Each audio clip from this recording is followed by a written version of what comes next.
Hey, they're all coming our way now, Sam. You hear me? They're all coming our way. Sam? Okay, you're going to lose my audio.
All right, everyone, the mayor's arriving. Thank you.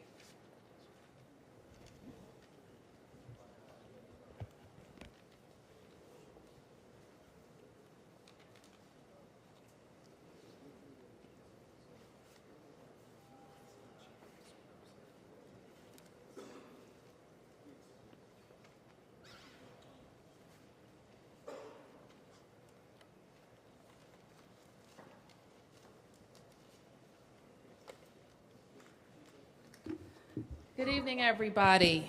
My name is Muriel Bowser. I'm the mayor of Washington, D.C. Today, we are here in our city's Reeves Center to brief you on the status of our response to the blizzard of 2016 and our snow operations. Since 1 p.m. yesterday, we've seen about 20 inches of snow fall in our city, and the storm is not done yet. In fact, in the last 2 hours, we have seen snow pick up as well as winds pick up. We know that it is very rough outside, and in some cases, there have been reports of whiteout conditions for the past 2 hours. Visibility is extremely poor. For the next few hours, we continue to be told that the snow will be heavy, with the highest wind gusts of the entire storm.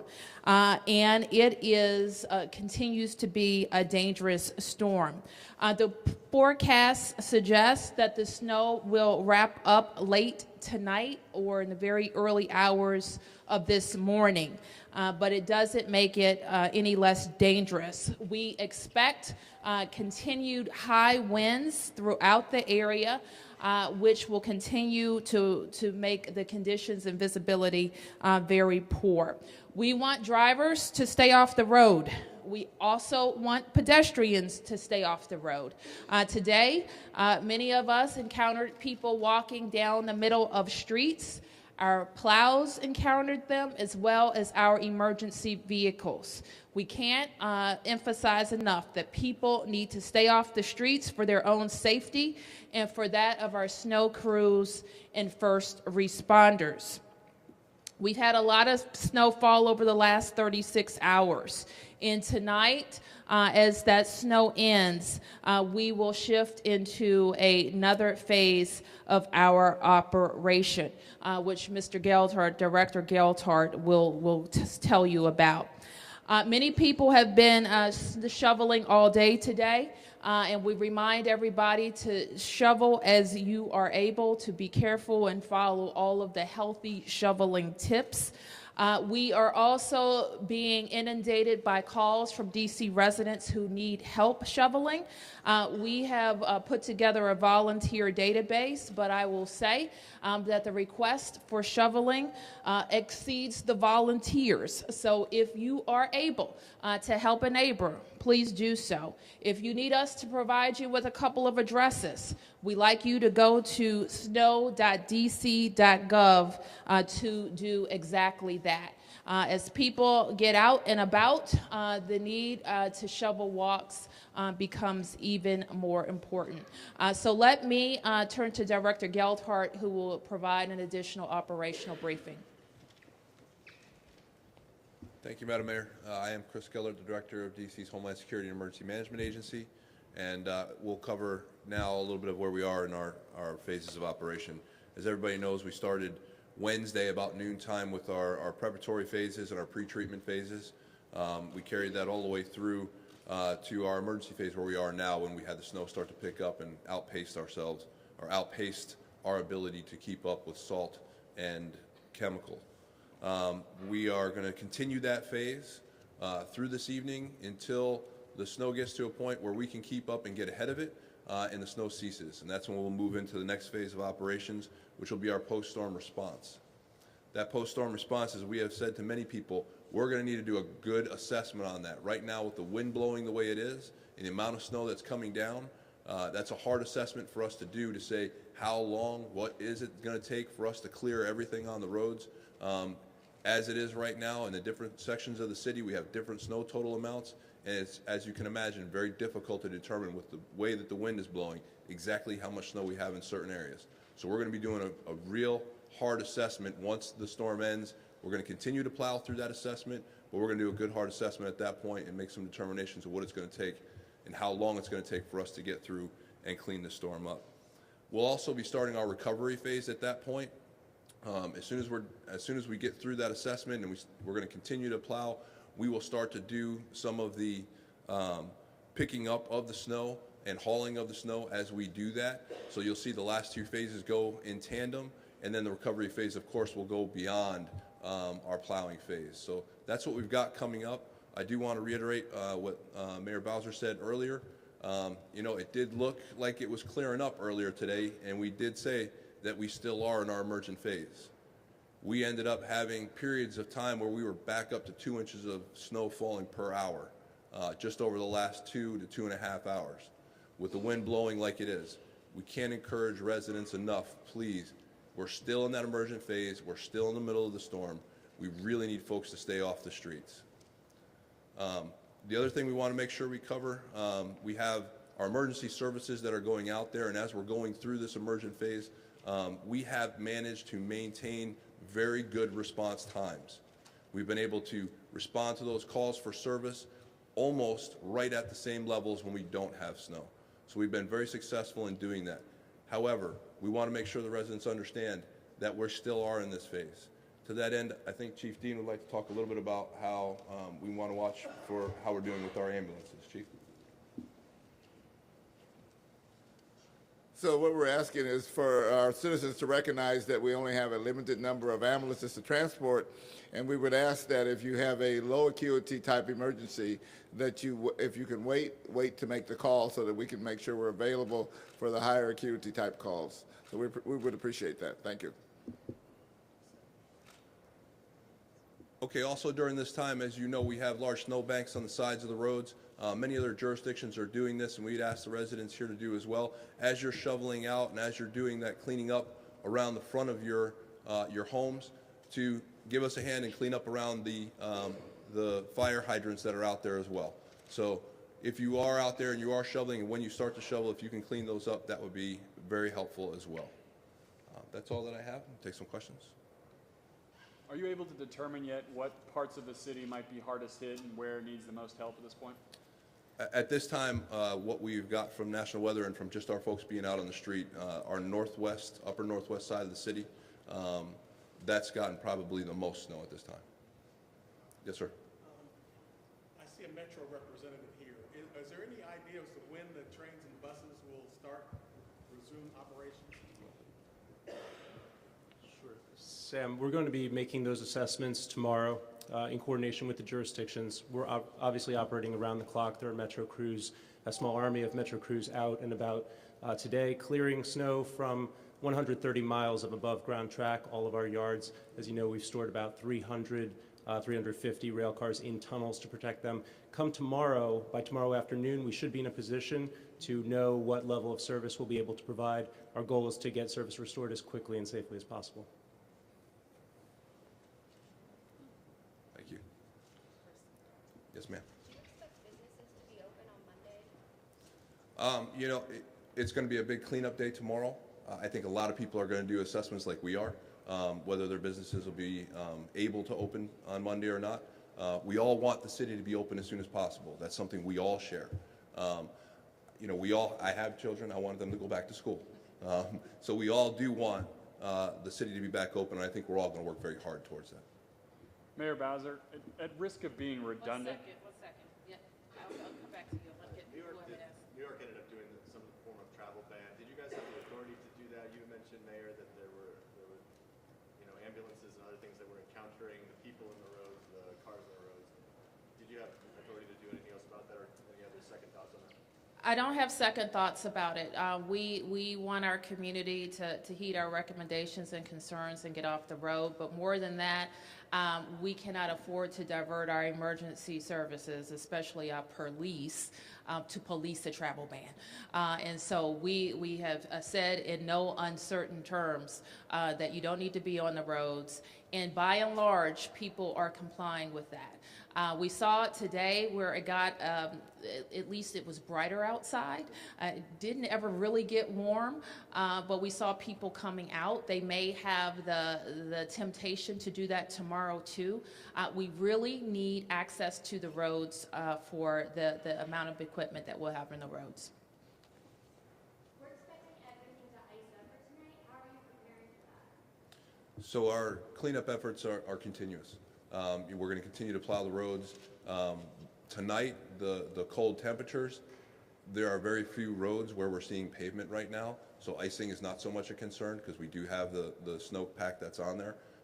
As we go through this event, though, we have several days where it'll warm up in the day and go down below freezing at night. So we're going to continue to work the snow. We're going to continue to do everything we can do to clear the roads. Yes, sir. So I know you kind of talked about this in the stages of your response, but what do you say to citizens as far as when they can expect to see the side streets, see some plows, and see some clearing in the neighborhoods on the smaller roads? You know, Mark, we have to do an assessment. We really do. I mean, we have been working this storm for the last 36 hours. A lot of wind still to have happen. We're going to have wind through tomorrow and start to subside maybe tomorrow evening, as we were just briefed. So we really have to do a hard assessment on that. We want the roads cleared as soon as possible, and we're going to be doing everything we can to get there. Could I ask, at some point we're going to get to where people are clearing out their cars and moving out their cars, and it's a time-honored tradition of saving our parking spaces. Could you talk to us about the legality of that and just your thoughts on whether or not people should be saving parking spaces once they dig out? We ask people to try and be as considerate of their neighbors as possible. No one owns their parking space. And we always have just a few, but there is always a few disputes over people trying to save their spaces. So just try and be considerate and realize that nobody really owns that space. And when people try and start saving their space, we start to see a little tensions flare up between neighbors. So nobody does have the legal right to save their own space along public streets. So keep that in mind. As tempting as it is once you dig your car out, when you pull out, that space can be taken by someone else.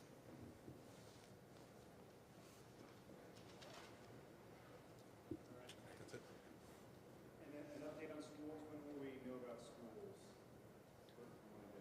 So again, big storm. You know, and you could just take a look at what we have out there on the ground right now, how cars are buried, how as the plows are going by, what that's creating. We have no decision on schools right now. We will be looking at that. I know the mayor is definitely going to want to look at that, and I don't know if you want to say anything. This is what we think. We think we're hoping that snow ends as forecasted tonight. We'll start evaluation then. Sun comes up tomorrow, daylight. We'll have some more time. And then once we have some resources on the street in the daylight hours, then we'll even have a better assessment. So I'm hopeful that we will be able to make a decision about schools by late afternoon into early evening. Tomorrow, Sunday. Mayor, can I ask you, DPW Got that? has issued more than $750,000 in tickets for people parked in snow emergency routes. Some people on social media and Twitter think that's a lot of money. You know, a lot of people might have been caught off guard, or can't get their cars off. Do you want to comment on just both the amount of money? I mean, more than probably get $1 million by the time. Well, I would have hoped that we didn't collect any money, Mark. That would have been my great hope, because what that would mean is that people heeded to the snow emergency. The snow emergency, we gave, I think, almost 24 hours notice that a snow emergency would go into effect at 9:30 a.m. following the rush hour on Friday. We're very, very clear about that.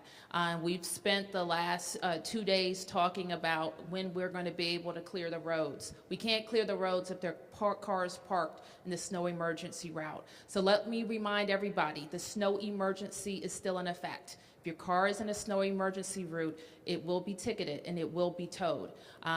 We're not interested in, our interest is in our public safety, being able to move our first responders and getting the city back open. And those snow emergency routes are critical to that process.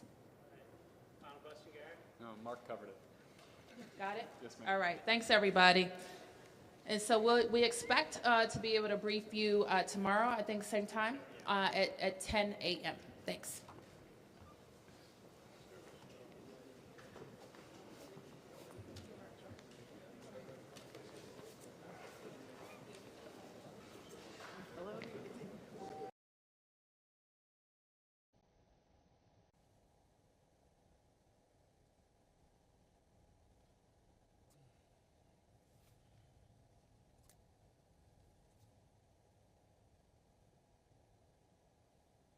Yes, I do. Do you hear me? You don't hear me? Check 2. You don't hear me. You should hear me. Hang on. Hey, Kurt, we may be having some audio Hey, can you hear me? No audio? No audio. All right, pull into the 7-Eleven or something. We'll fix it. Just hang on.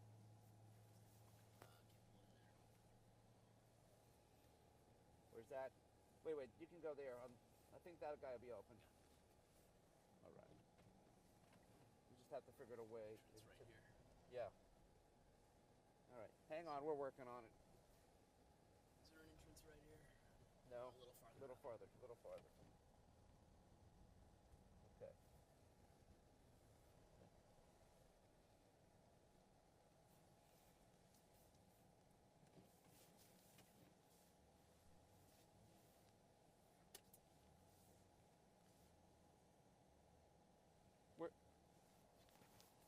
Yes, give me a second. Also, too, we heard from some emergency personnel there who said, please wait to make those calls. Make sure the low priority emergency calls are not made because right now they're having a tough time getting to some of those areas. And also, we heard from fire chief there, clean around the fire hydrants if you can after you're shoveling. Absolutely, and look out for your neighbors. Also, one more thing, they need volunteers, the elderly, the handicapped. They need help getting that snow removed. And if you can help, there's a website. Do we have that there? Yeah, it's snow.dc.gov. If you can't help or if you need help, you can go to that website. And they'll give you an address or two that you can go help, okay? So it's everybody pitching in. Let's go over to Topper Shot to bring us the very latest. Topper? Yeah, Yeoman's effort, take a Herculean effort to get school here on Monday. So I think the kids are probably pretty safe. All right, let's talk about some accumulations. And they're still coming in. We'll have the official accumulation at National in about 20 minutes or so.